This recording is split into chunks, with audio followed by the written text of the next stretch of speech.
यहाँ तक कि उसके माँ बाप भी शामिल थे इसमें। जी हाँ, मैं बात कर रहा हूँ एक ऐसे केस के बारे में जिसे 4 साल के मासूम को किडनैप कर पानी की टंकी में डाल देते हैं और वो पानी टंकी की सप्लाई 25,000 लोगों के घर तक पहुंचती है। यहाँ तक कि उसके माँ बाप के घर तक पहुंचती है और वो उस पानी को पीते हैं और उस पानी को पीने से 25,000 लोगों में पीलिया हो जाता है, जिसमें 2,000 लोगों की मौत हो जाती है। तो जानते हैं पूरा मामला क्या है?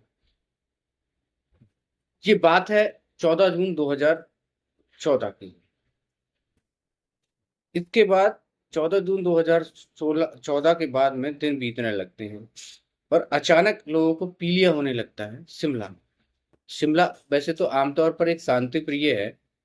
यहाँ पर कोई लड़ाई झगड़ा या फिर ज्यादा क्राइम नहीं होते, बहुत कम रेशियो रहता है शिमला में क्राइम का। जब लोगों को पीलिया होना स्टार्ट हुआ तो सरकार की इस पे नजर गई। सरकार ने नगर निगम वालों से बोला कि आप टंकी की नियमित सफाई करते हैं। नगर निगम वालों ने कहा साहब हम तो जो साफ सफाई करते हैं वो हर सप्ताह करते हैं, तो हमारी तरफ से तो कोई प्रॉब्लम नहीं है। ये प्रशासन देखते देखते 2 4 10 20 नहीं, 100 1000 सैकड़ों, यहाँ तक कि 25,000 लोगों को पीलिया होने। पीलिया इतना खतरनाक था कि उस टाइम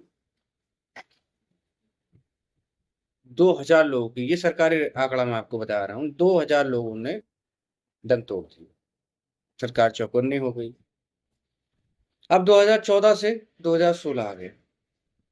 इधर क्या हुआ था, युग नाम का एक लड़का था, 14 साल, सॉरी 4 साल।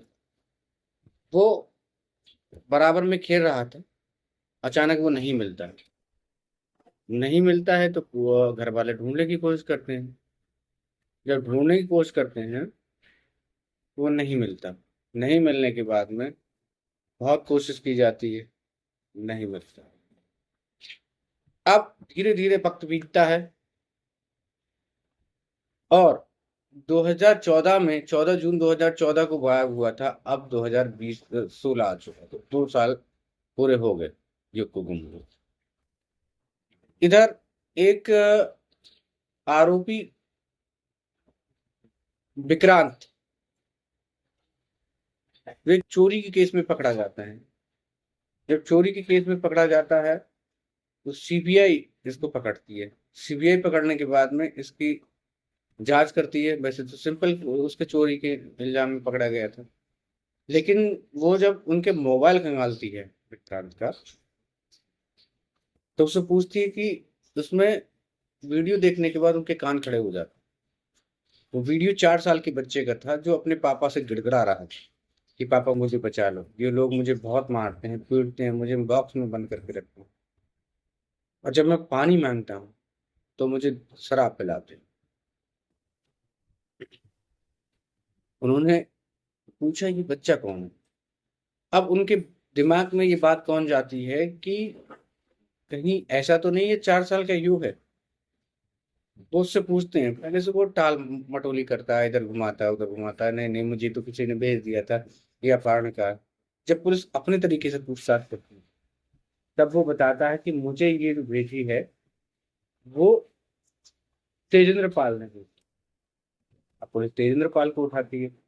जब तेजेंद्र पाल से पूछताछ होती है तो वो बताती है कि ये जो है वो चंद्र शर्मा ने मुझे भेजी हुई है। अब पुलिस चंद्र शर्मा को उठाती है।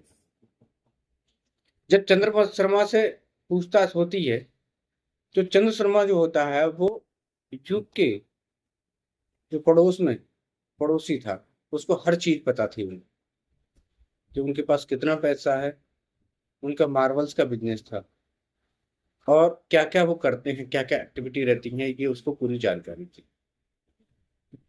जब पुलिस उन तीनों को पूछती है कि वो लाश कहाँ है, तो बताते हैं साहब हमने तो उसको जो है वो वो उसको मार के हमने वो सेफ्टी टैंक में डाल दिया था, टंकी में डाल दिया, पत्थर बांध के।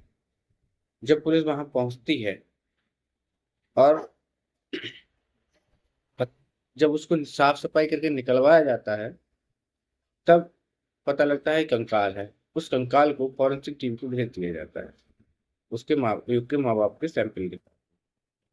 अब चंद्र शर्मा और वो तीनों अब कहानी बताते हैं। बात 2014 की है। ये यू को गिरफ्तार करते हैं। गिरफ्तार करने के बाद में शिमला में ही 3-4 किलोमीटर दूर एक एरिया पे रखते हैं। अब वो लड़का था, रोना चीखना स्टार्ट करता है, तो ये उसे मारते हैं, पीटते हैं। जब वो पानी मांगता है तो ये इससे दारू पिलाते हैं। दारू का ये रीजन था कि वो नशे में आ जाए। जब जब उसे होश आता तो वो चीखता था। 13वें दिन ये जो है वो उसको मारते हैं गला दबाकर। अच्छा, ये चंद्र शर्मा जो था, अब इस पे अकेले बर्दाश्त नहीं हो रहा था, मतलब अकेले जो है उसको संभाल नहीं पा रहा। तो ये अपने दो दोस्तों को शामिल करता है, जिसमें पहले का नाम विक्रांत था और दूसरे का नाम तेजेंद्र पाल था। तेजेंद्र पाल को इसमें शामिल करता है और उसी रात 13 तारीख को ये लोग 12 तारीख को उसको मार देते हैं। मारने के बाद में उसके कपड़े लेते हैं। कपड़े लेने के बाद में उसको उसी सेफ्टी टैंक में डाल देते हैं और एक लेटर भेजते हैं, रैंसम लेटर, युग के माता पिता के पास। अब वो एक जो है उनका एक नौकर उन्हें उठा कर देता है कि ये है कपड़े। उसमें लिखा था कि हमने आपके बेटे को किडनैप कर लिया है, पर आप अगर 4 करोड़ रुपए देंगे तो हम आपके बेटे को छोड़ देंगे। अब ये जो लेटर मिलता है वो मिलता है एक नौकर को। नौकर लाके युग के माँ बाप को देता है। माँ बाप जब देखते हैं तो पहले तो नौकर पे ही शक करते हैं और उससे पूछताछ करती है। वो चंद्र का नाम लेता है, लेकिन पुलिस उस टाइम चंद्र को उठाती है चंद्र शर्मा को। लेकिन चंद्रमा शर्मा कहता है कि मेरे पास तो कोई प्रूफ ही नहीं है, मैं कुछ था ही नहीं, मैं जानता ही नहीं हूँ। तो पुलिस को छोड़ना पड़ता है। जब अब इस दौरान जो है फिर पुलिस को छोड़ना पड़ता है चंद्र शर्मा को। अब ये पहला लेटर था। उसके बाद में युग के माँ बाप ले जाते हैं पैसे, लेकिन वो वहां कोई नहीं मिलता। और शाम को जब वापस आते हैं तो दोबारा फिर लेटर मिलता है। उस लेटर में लिखा था कि आपने हमें पैसे नहीं दिए, इसलिए इस रकम को हम बढ़ाकर दोगुनी करते हैं। अब आपकी जो रकम है वो 8 लाख रुपए अगर आप देंगे तब हम आपके बच्चे को छोड़ेंगे। वो 8 लाख का इंतजाम कर 8 करोड़ का, समझ आ रहा हूँ, 8 करोड़ का इंतजाम करते हैं, लेकिन फिर नहीं आता। वो कहते हैं आप तीसरे दिन ये 30 लेटर फिर आता है उसके पास कि आपका जो है बेटा हमारे कब्जे में है और आपने फिर हमारा कहना नहीं माना या पुलिस को आपने इन्फॉर्म किया तो ये राशि आपकी 12 करोड़ हो जाती। अब कम्युनिकेशन का कोई तो साधन था नहीं, वो बात किससे करें। एक लेटर, लास्ट लेटर आता है उनके पास, वो कहते हैं भाई अब आप 12 करोड़ नहीं कर पा रहे हैं तो आप 4 करोड़ ही कर दीजिए, कोई बात नहीं, हम 4 करोड़ में आपके लड़के को दे देंगे। लेकिन अब इधर ये चंद्र शर्मा ये अपने आप को शो करता है कि मैं विश्व का जो मानवता वाला संस्था होती है, विश्व ह्यूमैनिटी, उसमें काम करता हूँ। तो अब इनको भी लगा माँ बाप को कि ये कोई अच्छा भला आदमी है और शायद 4 साल के लड़के से तो लगाव होगा, इसलिए जो है वो हमारी मदद कर रहा है। वो हर मोमेंट में उनकी नजर रखता है। हालांकि उन्हें कभी कभी शक होता, ये भी कहता था चंद्र शर्मा कि आप इतने पैसों का इंतजाम कैसे करोगे, वो कैसे मांग रहे हैं। चलो, और इसके ही कहने पे एफआईआर कराई गई। ये साथ में गया था कि चलो एफआईआर करते हैं, इतने दिन हो गए, मैं हूँ विश्व ह्यूमन राइट का सदस्य हूँ और आपकी एफआईआर कराता हूँ, ये सब कह रहा था उनसे। उनको लेके जाके थाने में ले जाता। अब जब पूरा मामला खुलता है तो पुलिस उनको पकड़ती है, उस सेफ्टी टैंक से लाश निकाली जाती है। तब ये पता लगता है कि उसका मर्डर हो चुका है। अब हालांकि मतलब 4 किलोमीटर की दूरी पे माँ बाप उसको खोजते रहे, पुलिस उसको खोजती रही, सीबीआई उसको खोजती रही। और उस टैंक का पानी जो था वो 25,000 लोगों ने पिया था। उसके माँ बाप भी वही शामिल थे, उन्होंने भी वही पानी पिया था अपने बच्चे की तरह से। सोचिए, इनको पकड़ने के बाद में 22 अगस्त को, अब कंकाल सेफ्टी टैंक में तो पड़ा रहा। अब 25 अक्टूबर को सीबीआई ने सत्र न्यायालय में आरोपियों के खिलाफ याचिका दी, दाखिल की, आरोप पत्र दाखिल किया 25 जून 2016। 20 फरवरी 2017 को अपहरण हत्या के मामले में ट्रायल शुरू हुआ। 27 फरवरी 2018 तक जिला सत्र न्यायालय में ट्रायल चला और 5 सितंबर 2018 को तीनों आरोपियों को निचली अदालत ने फांसी मुकर्रर कर। 5 सितंबर 2018 को तीनों 11 अगस्त को कोर्ट ने युगु हत्या मामले में दोषी पक्ष की दलील सुनने के बाद यह फैसला सुरक्षित रखती है और 23 सितंबर को हाई कोर्ट ने तीनों दोषियों को मृत्युदंड के अलावा जिला अदालत के फैसले को पलटते हुए उम्र कैद की सजा दे दी और एक आरोपी को बरी कर दिया।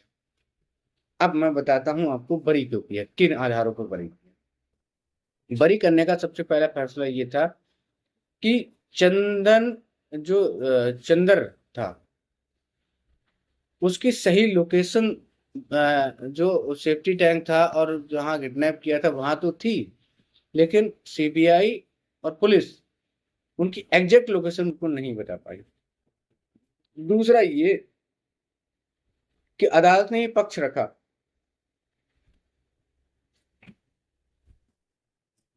जहां ये जेल में बंद थे, उस जेलर की रिपोर्ट आई थी, उसने जेलर ने ये कहा कि इनका जो व्यवहार जेल में जितने दिन ये रहे थे 5 साल बहुत अच्छा था, इसलिए इनके सुधरने का एक मौका दिया जाए। तो अदालत ने वही पॉइंट को एक्सेप्ट किया कि जो चंद्र था उसको सुधरने का एक मौका दिया जाए। अगर इसे अभी मार दिया जाएगा तो भविष्य में सुधरने का मौका नहीं मिलेगा। तो अब आप बताइए दोस्तों, 20,000 लोग 25,000 क्षमा चाहता हूँ 25,000 लोगों ने जिसका पानी पिया, 2,000 लोगों की मौत हो गई, उस बच्चे को तड़प तड़प के मारा गया। क्या अदालत का ये फैसला सही है? अगर आपको ये कहानी अच्छी लगी हो तो मुझे इस फैसले के बारे में जरूर कमेंट में बताना। मुझे आपका कमेंट का इंतजार। आज के लिए बस इतना ही, कल फिर मिलेंगे दोस्तों। थैंक यू, धन्यवाद।